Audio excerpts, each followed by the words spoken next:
Good morning, good afternoon, and good evening, wherever you may be across this lovely world of ours. Roger, before I introduce you, we have newcomers in over 106 countries. And I say over 106 countries only because we know in 106 countries, but it continues to grow. So it is possible that morning and evening for sure, and afternoon because of the West Coast. So thank you for joining, everybody. This is the NuCalm Town Hall, and tonight we're featuring one of our favorite people, a collaborator, a guest, an incredible human being, and literally a man who can help change your life by changing your voice, your breath, your confidence, your ability to communicate who you want to be, when you want to be, how you want to be, as opposed to listening to the inner voice, which rarely or sometimes doesn't have nice things to say about you. Let's change that narrative and get our external voice. So Roger Love, thank you for being here with us. And tonight's topic is our new collaboration, Rockstar Mindset. 16 minutes and 31 seconds of amazing collaboration designed to elevate all humans. Welcome, Roger. Thank you for having me. Always a pleasure to stand side by side. This is true, and it is a pleasure. So, Roger, Rockstar Mindset. Obviously, it makes sense. People understand rock stars. Many people aspire to be them. They certainly understand the idea that they've created in their mind's eye and what that should be. But why don't you walk us back a little bit and explain to our audience, some who may not be aware of your greatness and your history, but how did you become the person who helps elevate the Rockstar Mindset, and who are the people you've worked with to get to this place? Because you know a lot. You're like the resident expert in Rockstar Mindset. How did you get here? When I was 16 and a half years old, I was sort of thrown into working with some of the biggest singers in the world. My first day as a voice coach, 16 and a half years old, I taught Brian Wilson, Luther Vandross, so many different singers. And having that opportunity at a young age, me being so young and working with their voices, of course I was learning. There was so much to learn. I was learning to be a good voice coach, and I was learning from my students. They say a great teacher learns the most from his teachers and even more from students. So I've had a lifetime of working with the most famous voices, many rock stars. And what I've learned is, and how I've managed to use those skills for our collaboration, is I realized early on that those rock stars, though they were famous, though they might have great artwork and great car collections, they were dealing with the same stress, the same anxiety, and the same emotional problems that everyone else was dealing with. So in the moment, and in the moments before, stepping on stage for Bon Jovi or Paul Simon or any of the stars that I've worked with, in those moments before getting on stage, they are sweating. Their pulse is racing. They're thinking, why do I do this? Why did I pick this job? That there's so much stress and anxiety in getting to the stage and then performing for millions of people, that I've sort of made it a study over the years to try to take everything that I learned by helping them through those experiences, those stressful situations, and how I could help anyone get through the stressful, the anxious moments, the moments where they had to shine in their own lives. And so Rockstar Mindset is really a collaboration of you and I, and everything that I've learned by helping get those people on stage. It's amazing. And it's really fun. I mean, it's a fun life you've built for yourself, and it's a really cool craft that you've established excellence in. What do you want our NuCalm tribe? What's your aspiration for what people can get out of Rockstar Mindset? What do you want from us? I want them to realize that getting to the stage fright is harder than being in the spotlight or being on stage and having stage fright. Let's say you have a big speech coming up. Let's say you're going to speak for your teams, for your group. You're presenting an idea at work.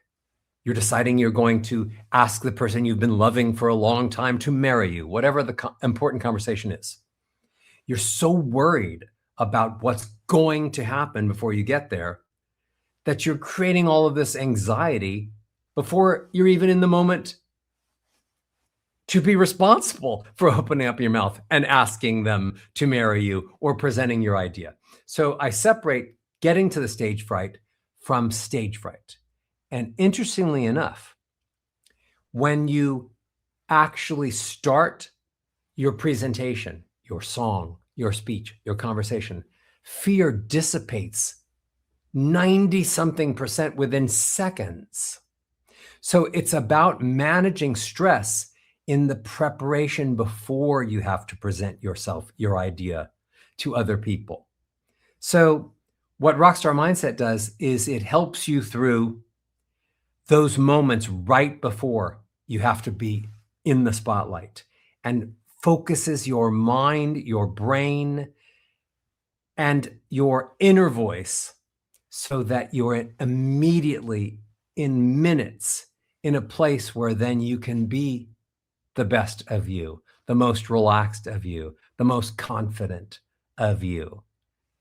That's what it does. Thank you, because that's a pretty amazing thing for you to provide people. You know, it's funny how we can be our own worst enemy. We create a lot of obstacles to our own success inside our head, inside between our ears. We create a lot of obstruction. And it is also part of life where you have pent-up frustration or pent-up anxiety, and it's like a pressure valve. But once you vocalize, it all just kind of expresses outward. People think that celebrities who are in the spotlight have some magic technique for still moving past fear or eliminating fear. They don't. They realize in the moment that they can still present the best of themselves while they're maintaining that fear. They realize that their passion is more important than the fear. So it's not that fear dissipates, it's that fear is compartmentalized and that you learn to do that in your brain. So if you can put fear in the corner where it's not going to bother you or the situation you're in, and then move forward with passion, with authenticity, with love, with kindness, with grace, with a clear focus, the fear is still there, but it doesn't matter because it doesn't get in the way of you and your presentation of you. So you've been at this for a while, a couple of weeks or a minute, they'd say. And one thing I really admire about you, Roger, is you're not just an incredible voice coach. You're really intellectually curious and intellectually capable. You're always learning. You're seeing things, whether it's social psychology. Walk us through some of the things that you witnessed as a whole for rock stars that we may not be aware of. Besides the one you just said was, you know, rock stars, I think historically you hear of some rock stars just be consumed with fear. But what are some of the things that have surprised you, or some things you're like, wow, that's really cool, never thought about that because I'm not a rock star? Share some of the insights that you've seen just as a observational learning animal that you are. What's surprising to me, but not so much anymore, but I'll share it, is that how fast it is to change. When Joaquin Phoenix and Reese Witherspoon came to me and they were doing a little film called Walk the Line, and he had to sound like Johnny Cash, and she had to sound not like June Carter Cash, but a version of that style.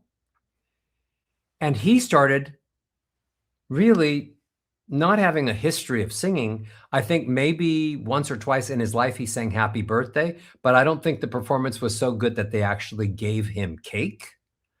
So that would count as not really being a singer.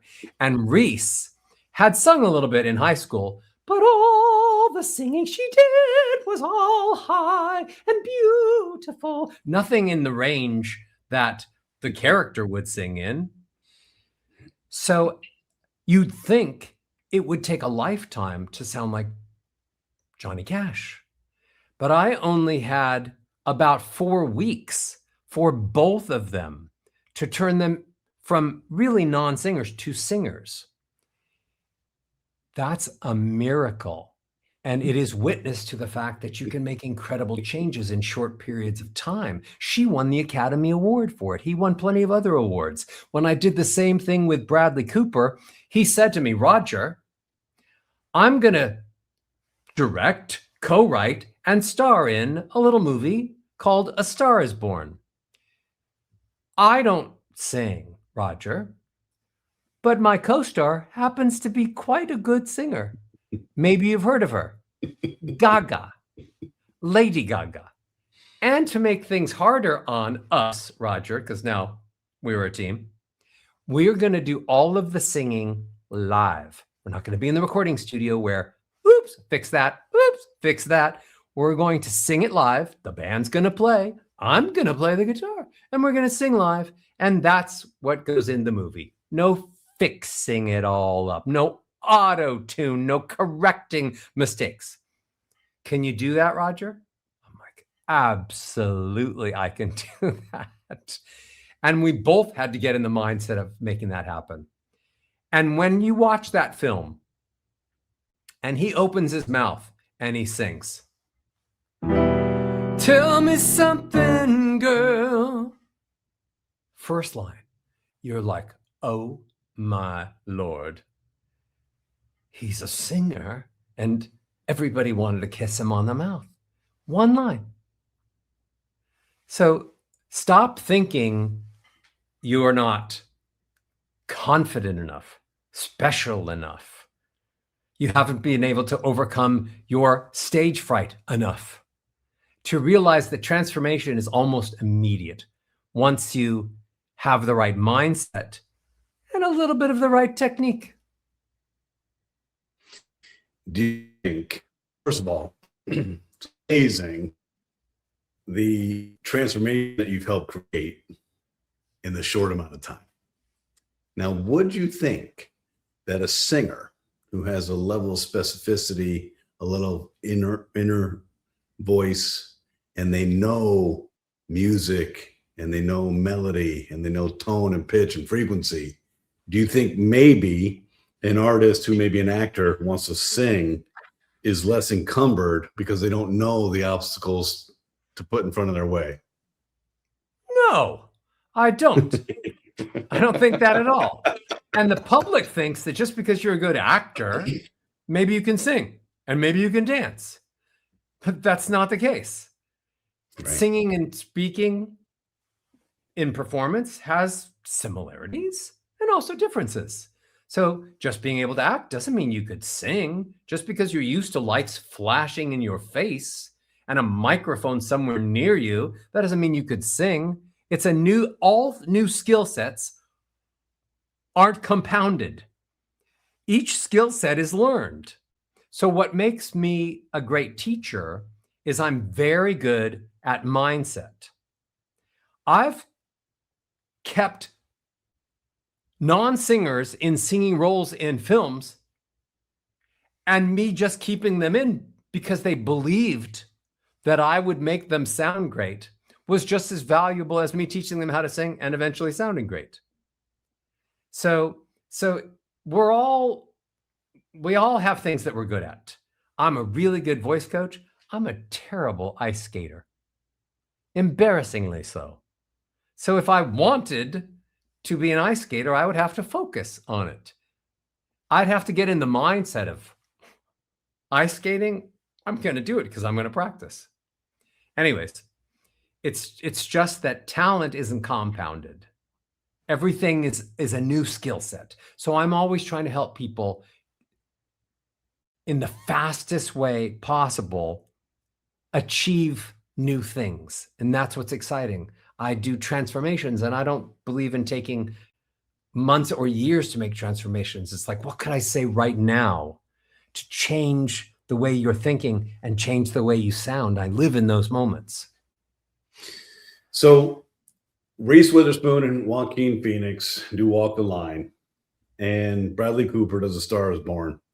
What are some other like amazing feats of magnificence that you've achieved? Those are incredible in their short time frames. In your career, what are some other ones you're like, wow, that was a really good one. Didn't think we were going to pull it off.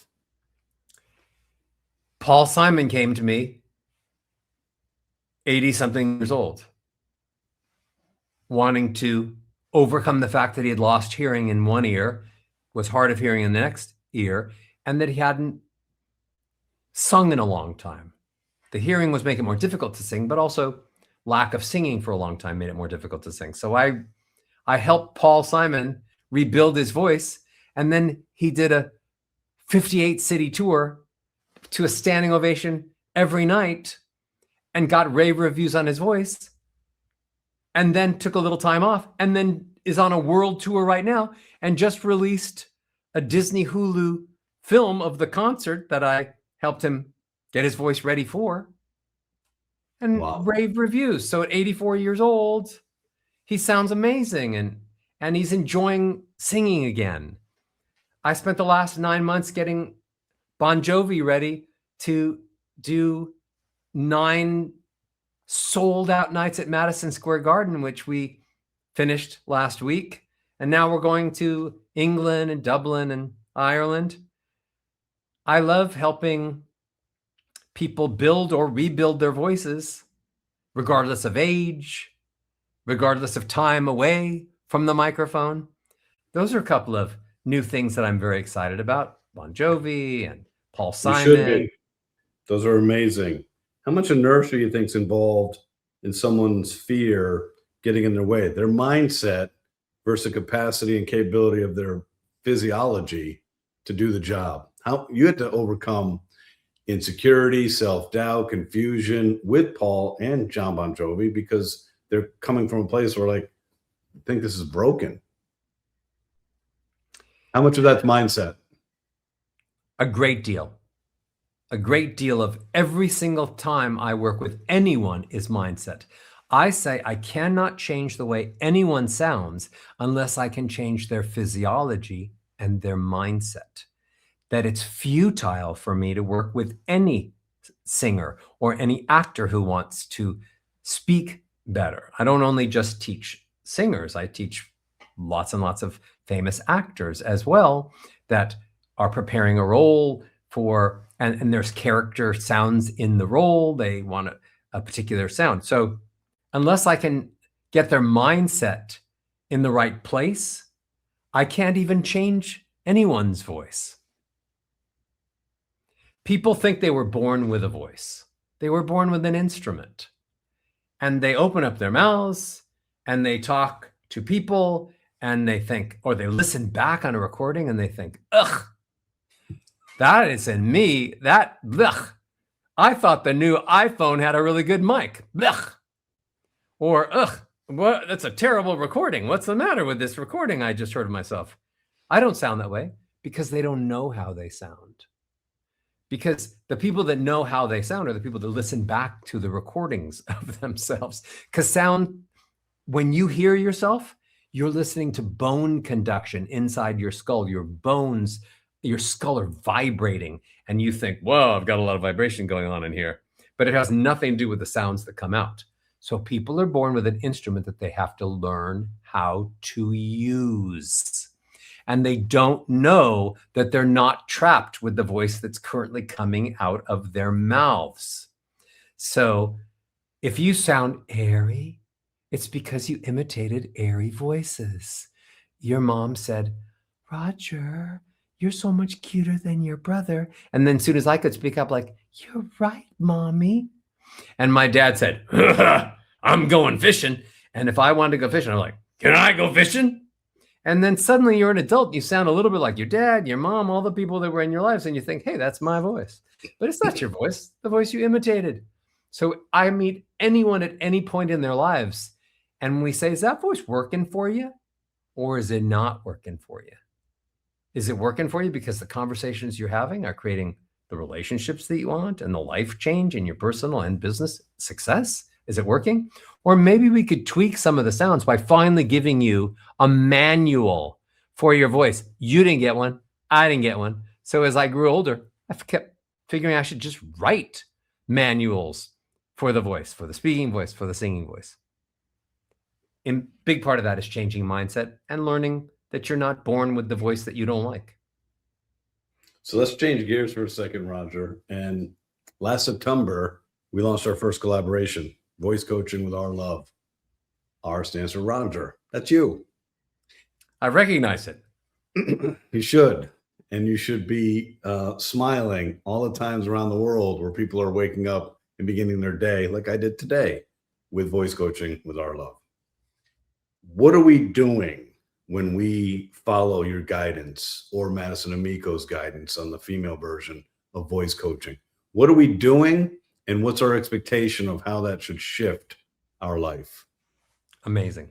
What we're doing is we are controlling at our command how air comes into the body, then how air comes back out of the body,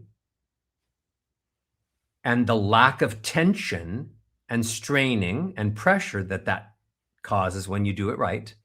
And then we're making our vocal cords go to a specific place where the air and the vocal cords meet to create a sound that then vibrates in all the right places in your body and then comes out of your mouth sounding amazing, beautiful, strong, confident, reliable. So in that process of breathing in and getting sound out, there's a lot going on in your body, in your brain. And it's a mixture of what goes on when you speak, what goes on when you listen to music, what goes on when you sing. And all of that creates vibrations and frequencies inside your body that now you're in control over. And you're sending out these frequencies that now you're in control over. And now speaking or singing becomes a physical connection with the people that you hear, that hear you. Sound rides out of my mouth, certain frequencies, certain vibrations, and it vibrates the bodies of those people that hear me. And now we are physically connected. And I'm using those vibrations, those sounds, those feelings, that air to control my stress, to control my brain patterns, to control my confidence, to control the way I connect with people. So it's doing all of that just by warming up your voice. There's an improvement in command too. I don't feel before I started working with you, I don't know what I felt. Sometimes I didn't feel like I was leading myself. I'd lost command of what I was trying to accomplish, or my mind was working too fast and my voice wasn't catching up. But as you identify with me, I was a lot of chest voice, a lot of nasality, and not enough breath. When I finish the 15 minutes and 33 seconds of voice coaching with Roger, I feel amazing. There's an elevated endorphin rush. I feel a higher level of consciousness, elevated mental acuity and energy. I feel really good. Is that because I've oxygenated my prefrontal cortex, or what else is happening physiologically for me to do that and to feel so much better to start my day? There's a lot of science and a lot of scientific studies that have proven that if you sang for 20 minutes a day, you could live as much as 8 years longer than anyone else. Studies like that. And that involves breathing, and that involves frequencies, and that involves the strength that you create in muscles, and that involves mindset. And so singing is incredibly healthy for the body. Well, I teach my speakers how to make the same sounds as I teach my singers. They have melody like a song.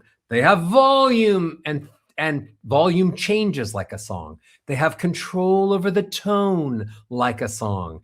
They are using their breath in a solid stream of air, just like a song. So my techniques have speakers doing the same things physically as singers do. So then I allow my students to have the same results. Release of oxytocin and other chemicals that literally change you from a depressed state to an elated state. There's so much science going on, but basically I'm taking all the benefits from singing and putting it into the speaking voice so that you're healthier and you're happier. When I was a little kid, I didn't understand any science. I barely knew how to spell the word science, but I knew that when I was in a bad mood and if I sang, I'd get in a good mood really fast. And science has just layer upon layer supported everything that I knew intrinsically back then. That's fascinating, because if I'm in a bad mood and I say to myself, sing, my inner voice says, shut the F up. You're not singing, you're pissed. So it's amazing that you did it once. How did you create that habit? And how old do you think you were when you started that habit? Because that is really cool. And that shows a command even over your emotional regulation at a young child. I think when the doctor pulled me out of the womb and slapped my butt, I don't remember, but maybe they slapped my butt, I went, ah, and I think I had vibrato. I don't remember ever speaking. I only remember singing. So as early as I could sing, I realized there was a magic to singing and that I knew that voice was going to be the rest of my life. So I started playing instruments and I started singing, and it was all just music. And as a voice coach, I teach people that singing and speaking is the same thing now, and it creates the same science, the same health, the same mindset, and it's all good. Did your family support your singing?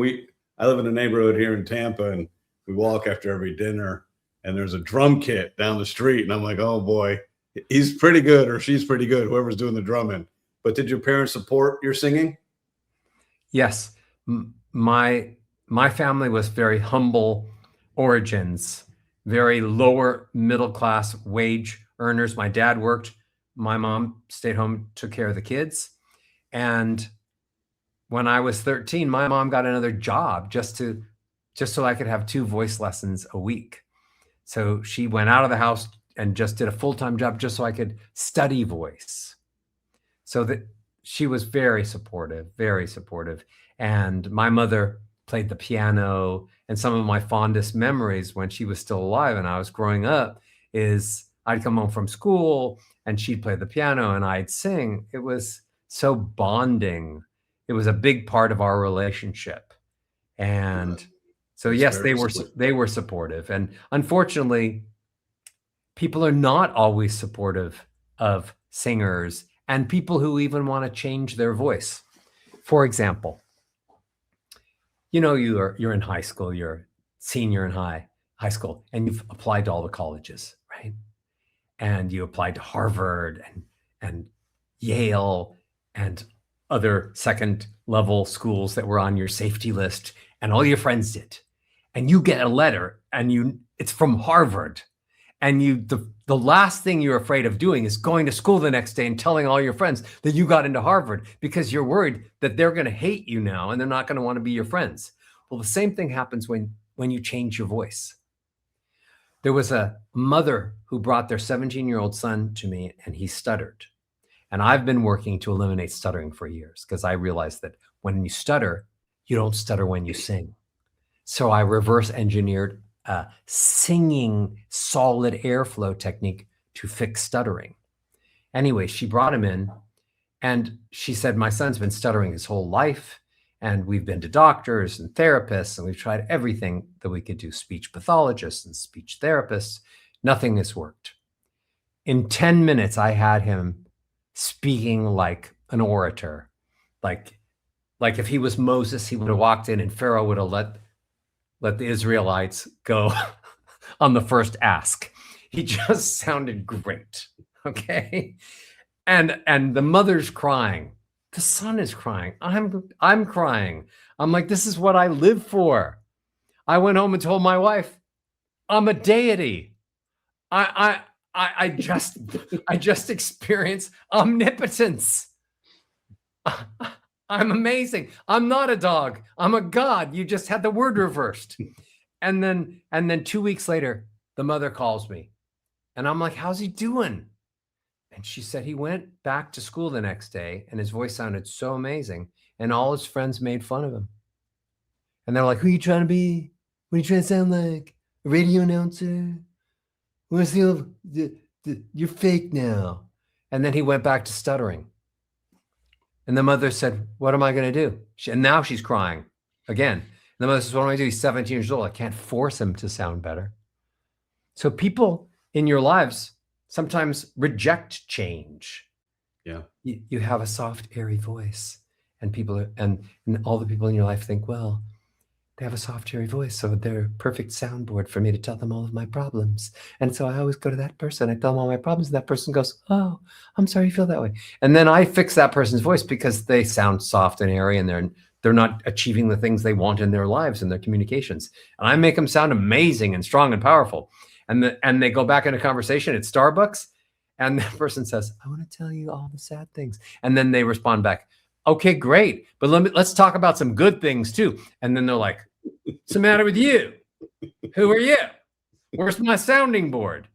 So you sound different and people immediately think different is bad. Different's amazing. Different's amazing. I like to wear dark colors. If I show up at work at my studio and I come in bright red, people are like, what are you, a billboard? Before they even decide whether I look good in red. So yeah. I'm all for changes and voice changing being a big part of that. And that change is great, especially if it's voice change. A lot of psychology here. So I want to share with you my kind of routine in the morning. A lot of it has to do with my commitment to change, and a lot of it has to do with my confidence in your help on our personal coaching, but also in these gifts on these priming programs we built. So I start my day. First we exercise and I shower and I get into my office, and I start and I listen to Triumphant first. And it's 12, 13 minutes. It's like an ode to Beethoven and Bach. And it's amazing. And I'm foot tapping, and it's just elevating my mood as opposed to allowing my amygdala to start my day in a worry pattern. Then I put on voice coaching with Roger Love. And I'm in here. My kids have commented, say, I think the neighbors can hear you. So what? Let them. Good. And then now I do Rockstar Mindset. What would you like for our NuCalm tribe to do? Like, would you like us to use this every morning? Would you like this to switch it up and do Rockstar Mindset and do voice coaching? What would be the pattern that you would recommend for people, and how consistent should people be to really feel that significant shift? Amazing. I would like people to warm up their voices every day that they have to speak, every day that it matters what comes out of their mouths, conversations they're going to have, which I believe is every day. For sure, Monday through Friday, if you're going to work, you're all professional speakers. Because if you don't speak and your job requires that you have to say something, sometimes the sounds that are coming out of your mouth, you're a professional speaker. I'd say warm up your voice 3 times a week using the vocal exercises that I have. It's not that long. You can do it in the shower. You can do it on the drive to work. And it's fun. It gets your whole body energized. It gets your mind focused.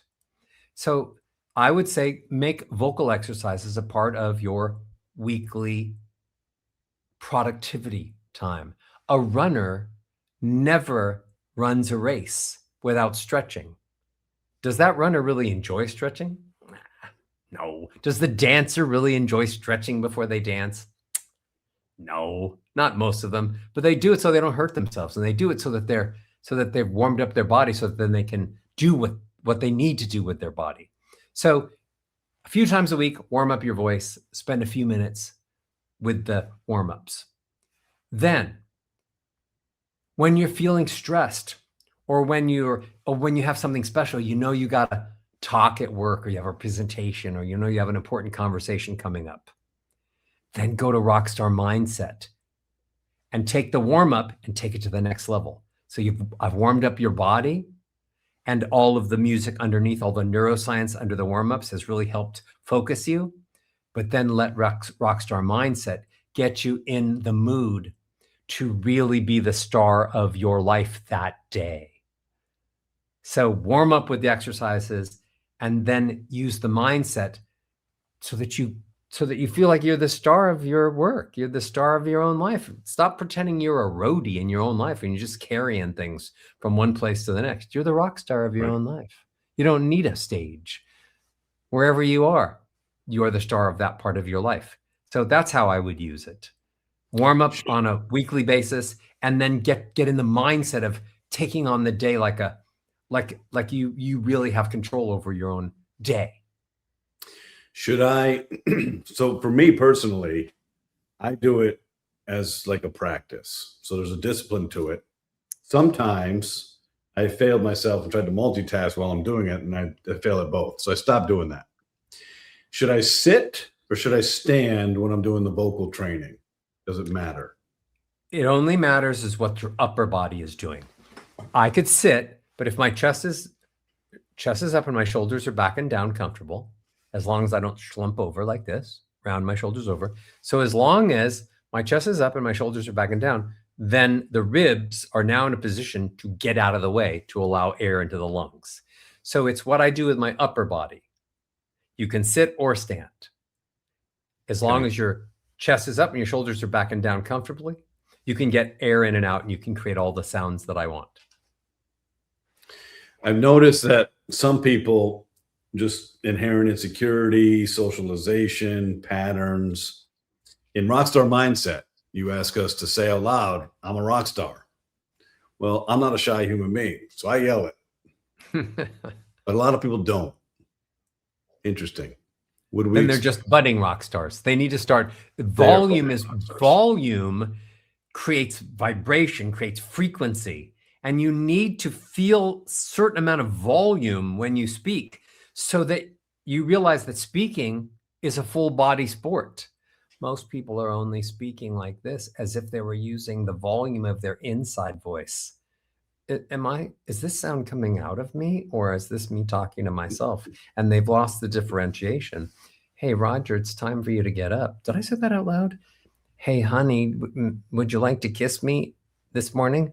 Did I say that out loud? So people are saying all these things in the volume of their inside voice, where it's supposed to be silent. And that's why it's called an inside voice. They're letting their inside voice suddenly come out. And they don't have the volumes and the melodies and the passion in the outside voice. And I say, you got to build the difference between your inside voice and outside voice. People spend all their time thinking that the inside voice just has to say the right words. You're handsome. You're tall. You're brilliant. You're not afraid. But the inside voice, if it sounds like you're a little mousy person, soft and airy, and it says you're a superhero. Well, your conscious brain says, I don't sound like a superhero. If your voice says, you can pole vault, I say, I can't pole vault. So you have to train your inside voice to sound thicker and stronger inside your head, even to have more melody. So my inside voice says, get up. Today's going to be an amazing day. Something incredible is going to happen, or it's either going to happen to you or you're going to make it happen. And all that is silent inside my head, but that's the voice I hear, the volume, the melody, the passion. If in my inside voice was, get up, something amazing is going to happen to you today. You will either make it or it will happen to you. I'd be like, I think I should go back to sleep for another hour. So train your inside voice, make it thick and strong and powerful, and then make your outside voice the same. one. That's how your voice and your body and your mindset come together. That's what the combination of vocal warm-ups and rockstar mindset does. So we want to vocalize that. We want to express ourselves. We want to share that confidence, not temper it. As you Yeah. sound, so shall you become. As Yeah. you sound, so shall you become. You're listening to yourself too. And if your voice is soft, you feel soft. If your voice is weak, you feel weak. If your voice has no melody, you feel boring. If it's monotone, or descending scales, highs to lows, you feel depressed. My name is Roger Love. It's my birthday. If you how you sound is how you feel. There's scientific evidence, plenty of it, that says if you take someone who's depressed, who always sounds like this, descending scales, lots of air, no melody at all, low volume, and you have them sound like this, ascending scales, more volume, more melody, it reverses their depression level almost immediately. So Right. that's all science. Why don't we Yes, just yes. take advantage of that? I say the two most prevalent sounds in the world, my friend, unfortunately, are the sounds of anger and the sounds of depression. If your voice sounds angry or depressed, when you hear it back, you're adding to the anger and the depression in the world. And why would you want to do that? What if you could make your voice sound not angry, but happy? What if you could make your voice sound not depressed, but grateful and joyful? You're making the world better. Your little chunk of the world, everyone you talk to, and you're setting the sounds of the universe in a positive direction. Why the hell not? Well, anger and depression are in the same continuum. So it's just, yeah, depression is just anger without the energy. There you go. So when I was in my prior life, many lives ago, I played music, and I was a musician and a guitar player in a band and an acoustic guitar player. And one of the favorite songs I ever played wasn't because of the guitar, it was because of the voice. And it was Miles from Nowhere, Cat Stevens, because you have to unleash. And every time we would play that, there would be such an endorphin rush in my head and in my soul. I'd feel so liberated because I was just bringing it. And I didn't have the coaching back then, and I'd love to do more singing now that you've coached and helped my voice, but I'll never forget that. And it is that expression of volume. And also in Rockstar Mindset, you speak about, hey, forget about all the insecurities and socialization and mores that have been imposed upon us, making us be, more conscientious of our voice or our presence of who we want to be. And we're tiptoeing around things. But when we express, not like a lunatic, right? But when we express ourselves with volume, with confidence, things change. And I think one of the best gifts that you're providing to the people that work with you directly, the superstars, the stars, the leaders, is really, it's that mindset and the opportunity to liberate them to be that highest level of human they can be. And that's an amazing gift that you give these folks. I enjoy every moment that I am in that service, in that work. I've always said that the reason that speaking in public is still the number one fear in most of the world, sometimes it's number two. In Canada, it's fear of heights, or maybe Australia, fear of heights. And then speaking in public is number one. Look at what are people so afraid of? Well, they're afraid of opening up their mouth, speaking, and having people judge them harshly, dislike them, hate what they said, disagree with what they said. So we don't speak up because we're afraid of being judged harshly. And it doesn't take a long conversation to be judged harshly. Old studies, old science said that you had somewhere between 4 to 8 seconds before people made instant value judgments about you. 4 to 8 seconds. That's bad.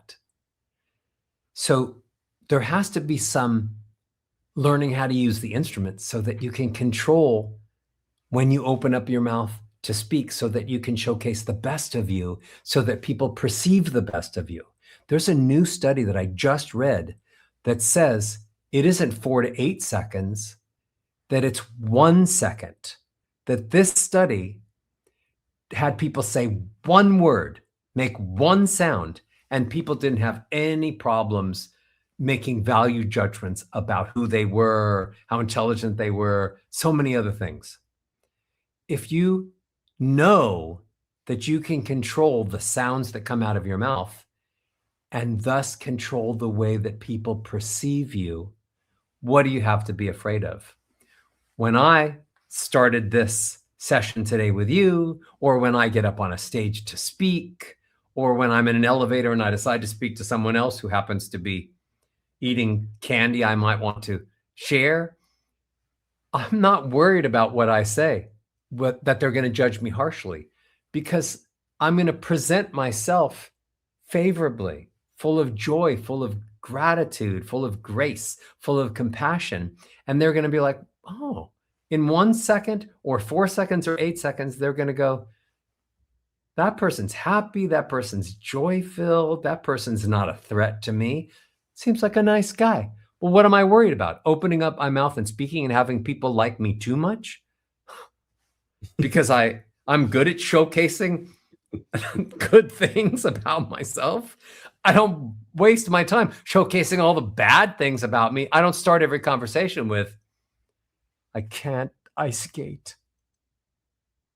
I hate myself because I can't ice skate. I start every conversation with, I'm happy to be here. I'm happy to speak with you. I'm grateful to be alive. Control the way other people perceive you by the sounds that you make. Warren Buffett says that he would personally guarantee that you'd make 50% more in your lifetime just by changing the way that you sound. I bet. I'm telling you, you'll have hundreds and hundreds of thousands of percent more success in every aspect of your life by tweaking the way that you sound so that you like the way that you sound and everyone else likes the way that you sound. Imagine the life that you could have if you had control over the way that everyone perceived you. If you could open up your mouth and come across as intelligent, if you could open up your mouth and come across as gracious and kind and grateful and joy-filled. See how people react to you then. It makes you think, Roger. So you're telling me that in 15 minutes every day, which is what, 196 of the day, 15 minutes, I can literally change my life. Warren Buffett says I can make 50% more. I can have the law of attraction attract the right people to me.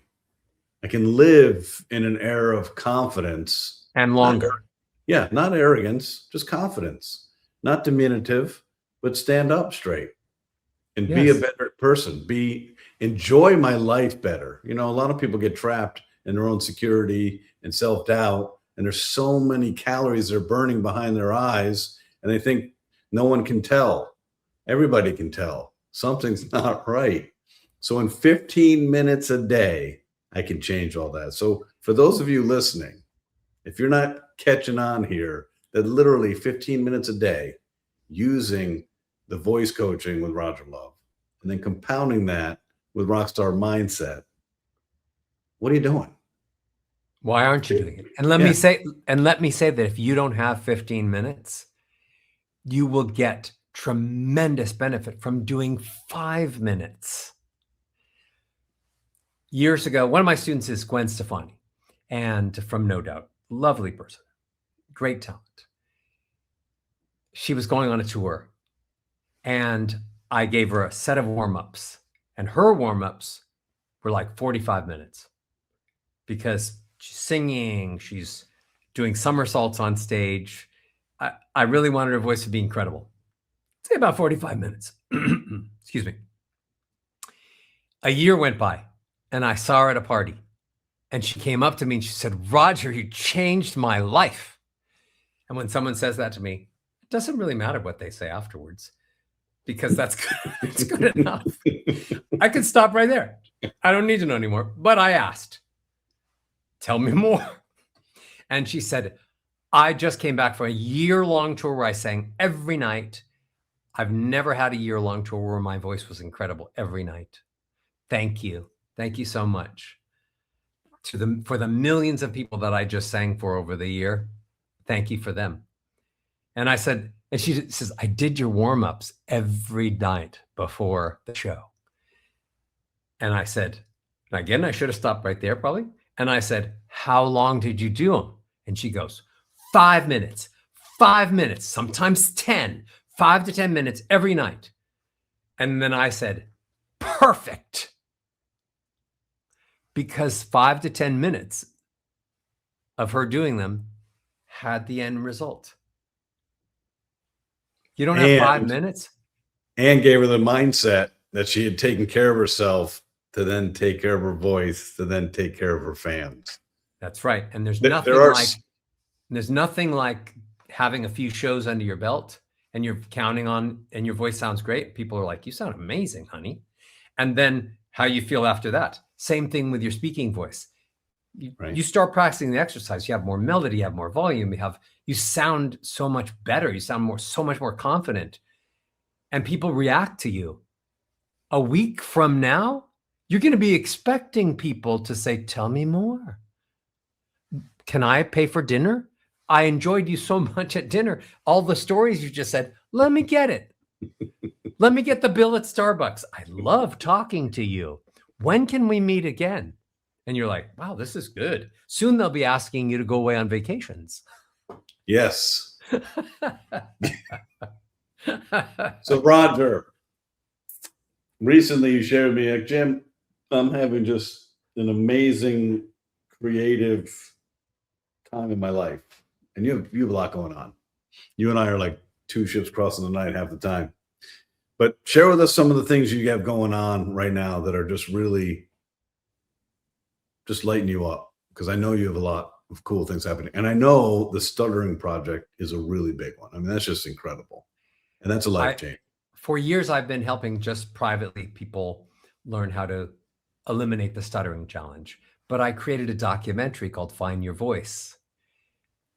And I've been debuting it. We just had a debut at the Chinese Theater, which is one of the most iconic theaters in all of the world, for sure, in Hollywood. And we had a debut at the Dances with Films Festival in LA, which is the biggest film festival in LA. And 20,000 people came to that festival. And we premiered it there. And there's other premieres that are coming up with it. There's other showcases that are coming up. And then I'm going to make it available for the public, for them to see as well. But I'm very, very proud of finally putting together a film, 24-minute short documentary that shows how easy it is to fix stuttering. And I also put together an entire online program called Love to Speak, so that anyone could spend 1/10 of what it would cost to go to see a speech therapist for one session, and they could download the program and they could fix their stuttering or help someone else that they love fix their stuttering. And so I have a new program called Love to Speak. And that's if anybody's interested, they could go to speak.voiceplace.com and they could learn more about stuttering. So not only did I do a documentary, but I put together a whole program so that anyone anywhere in the world could help themselves or someone else eliminate stuttering. And like I mentioned, I'm really excited because I just came back from New York for the first 9 days in Madison Square Garden with Bon Jovi, and that was so much fun. And I'm going to the next leg for Edinburgh and Dublin, and we're going to do Wembley.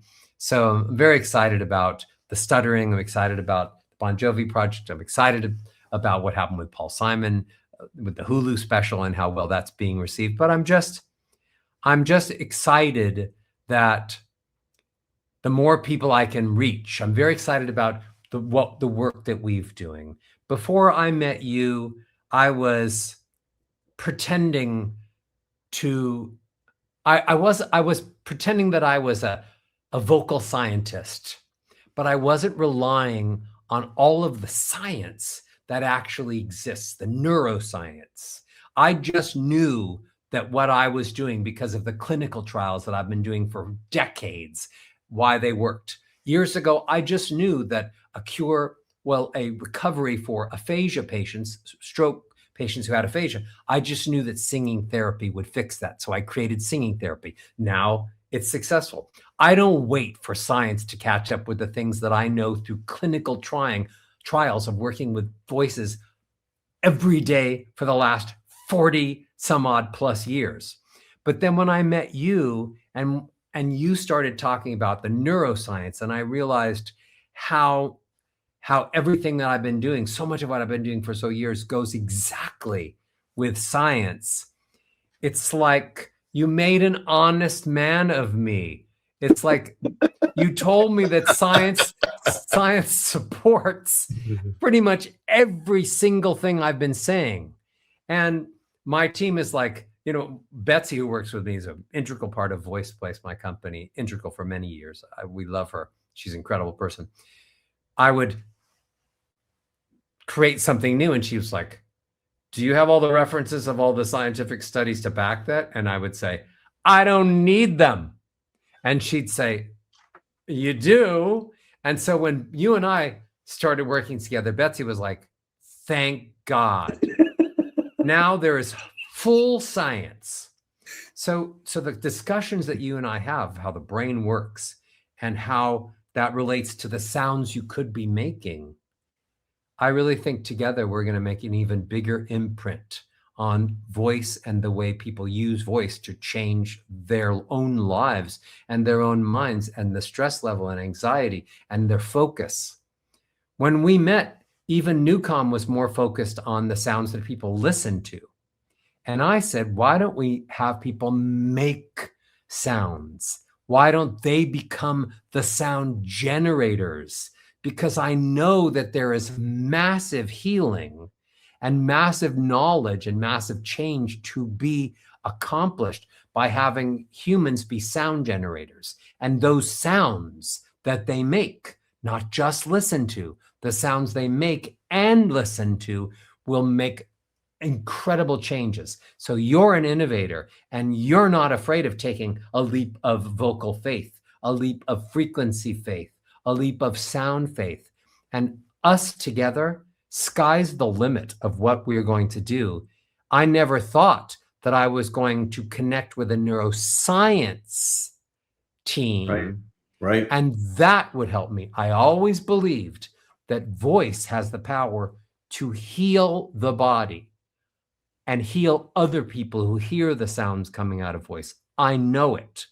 And together, step by step, we're on that path to introduce a level of voice and sound that science, medical science, isn't even aware is possible. We're just at the beginning of it. And you're right. We're having a blast. You and I get along swimmingly. There's such compliment in what we do together. The collaborations are world class. I mean, world class. And we're just starting. There's a lot of things that we'll continue to work on. I don't want to give any away. So a lot of the questions, we solicited questions from our NuCalmers, and a lot of the questions we've already answered. But there's a couple I think we should get through. Here's one. I am a woman with a slightly deeper voice than average. I've been waiting for you to admit this. You know what? This is a question that I wrote, actually. Okay, sorry. Voice with R love feels too low for me, but voice with M love feels too high. Is there any advice about how I can work with this? Yes, all women should use the voice with my daughter, Madison Emiko Love, one of the most famous songwriters in the world. They should do that. The reason it seems too high for some people is because they're stuck in their chest voice.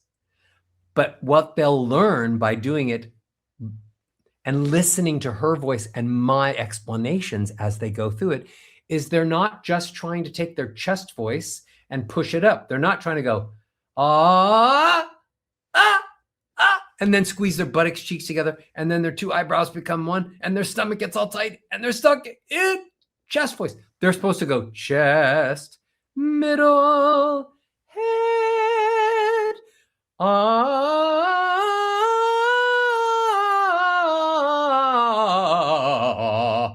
When you unlock all three voices, you're not stuck in chest. That person is stuck in chest. That person has to do things like, wee, and they can, ooh, this, what's the sound doing up there? Who knew I had sound up there? Wee. Listen to Madison's voice. Listen to my descriptions. Imitate it. Get out of chest. And none of those high notes are high. Those people are in the living room with a nice sectional sofa, and then they're trying to bring the sectional sofa into the kitchen to get a snack. But you learn to go from chest voice to middle voice to head on the exercises. Wonderful. And that was my experience too. I didn't really have a mid voice and I didn't have a mid range. I had low, and then I jumped up to head, and it didn't take long. Yeah. This second question here. My son did the vocal warm up once and hasn't been able to sing the high notes as well as he did before. Do you ever find doing the warm up exercise having a negative effect? And if so, does he just need to keep doing it? That's a really fascinating question. Yes, and the same answer. Anyone who does the exercises and gets stuck in chest is going to feel pressure on the top. Yeah. He's getting louder as he goes higher. On the tape, I say, stop getting louder. His Adam's apple is coming up and closing his throat when he's getting louder and shouting at the high notes. I say, listen to me. I haven't gotten louder. Listen to me. This is how you get your Adam's apple down that keeps your throat. You make that little bit of Yogi Bear sound. All of that I teach.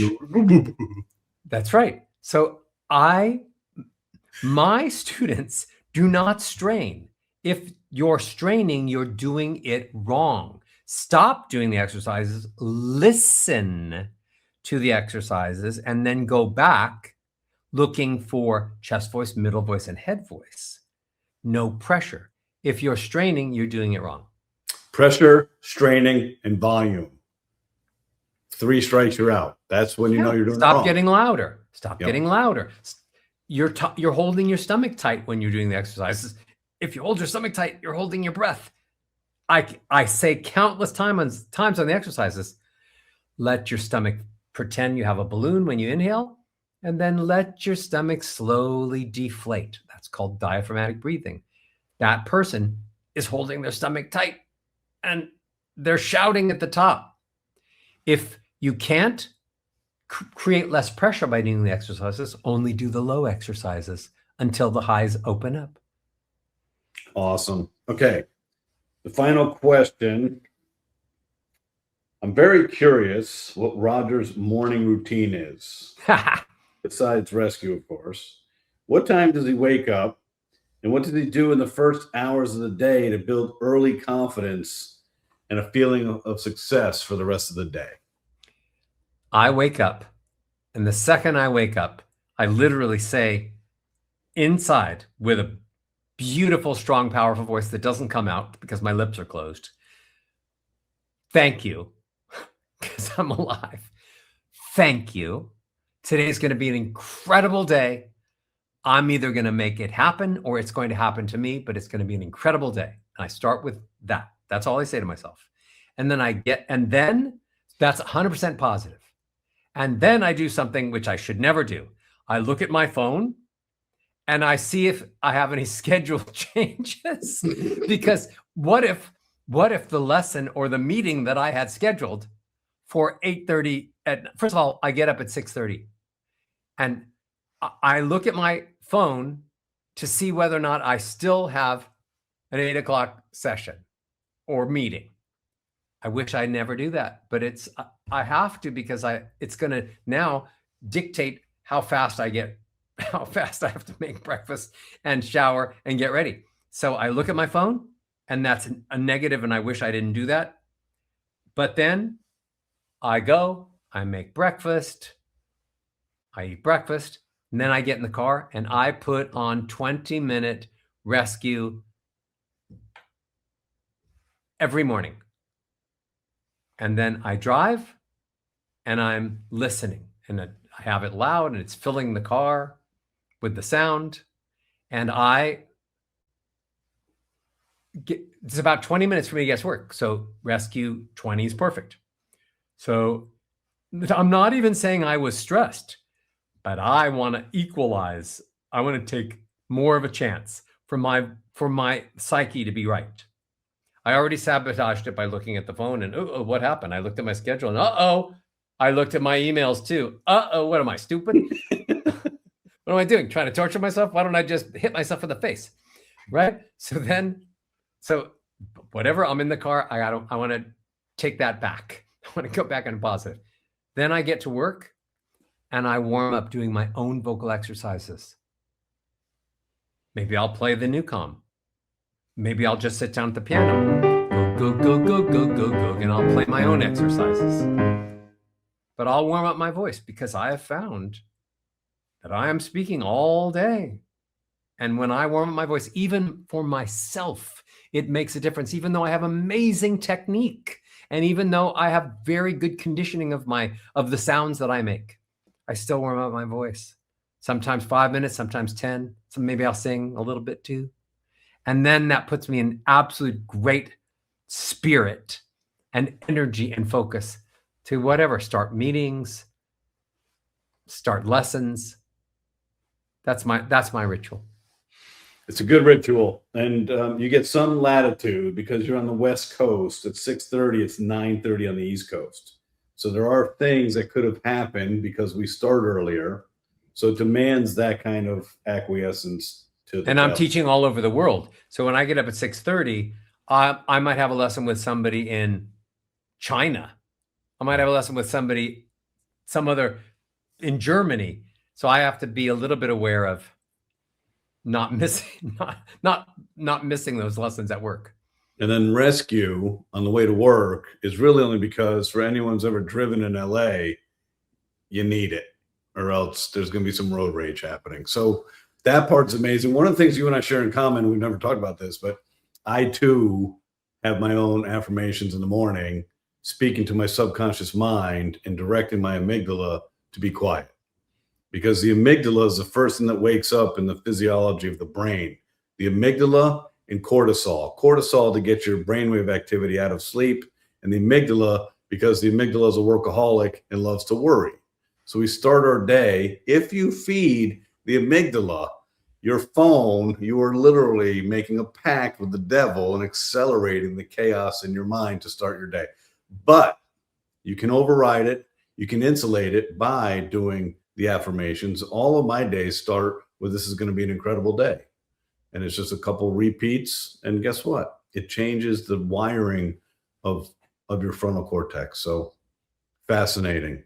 Do you know that people ask me all the time, hey, Roger, you're sort of in the music business. And I'm like, yeah, sort of. And they say, what do you listen to in the car? What music do you listen to? I said, I don't listen to any music in the car. I listen to NuCalm on the way to work, and on the way home, I listen to NuCalm Rescue. And the rest of the time, I want silence because I've heard enough all day. I've heard enough. I've made enough sounds. I've listened to enough. I very positively, not complaining, say, silence is golden. When I helped Paul Simon work on the Sounds of Silence song, it's because I know the power of silence and love it. And on the weekends, people think, man, he must talk a lot on the weekends. I'm like, whew. A lot of time on the weekends, I'm a mute, recharging, listening. I say you want to be a great speaker, learn to be a great listener. And appreciate silence. Roger Love, thank you so much for spending time with us. Our NuCalm tribe loves you. No pun intended on the name. I know you get that a lot, but you're an amazing human being. I love your authenticity, your gravitas. You're just a naturally good human. I work with a lot of stars and celebrities. You work with a lot of stars and celebrities. You rise above. There's just an authentic willingness and compassion to help people, and intellectual curiosity and ambition. And we have a great collaboration. You're our easiest collaborator because you're the most sophisticated and learned in the power of the voice and the spoken word. So you don't know this because we haven't had to go back and forth with you, but we don't have to go back and forth with you. When you build us the master vocal, it's pretty much done. So we appreciate that efficiency as well. Thank you for all you do, and thank you for your contributions to the world, and thank you for your collaborations with us. Jim, thank you for coming into my life as a student and then a friend. Thank you for this amazing platform of NuCalm. You are one of my mentors, along with being one of my friends, someone that I really, really respect. Thank you for your time. Thank you for your humor. Thank you for your part of what you're doing aside from me mostly, and a little bit together with me to make the world a better place. I value you. You're one of my favorite people that I've met in the last lifetime. So thank you for all of the joy that you bring. And I absolutely love working with you in NuCalm. Thank you. Thank you, everybody. Thank you for spending time with us. Be well. Remember, 196th of the day, 15 minutes, change your life. Do it. You deserve it. And then tell us about it. Thank you, everybody. Take care of yourselves. Be well.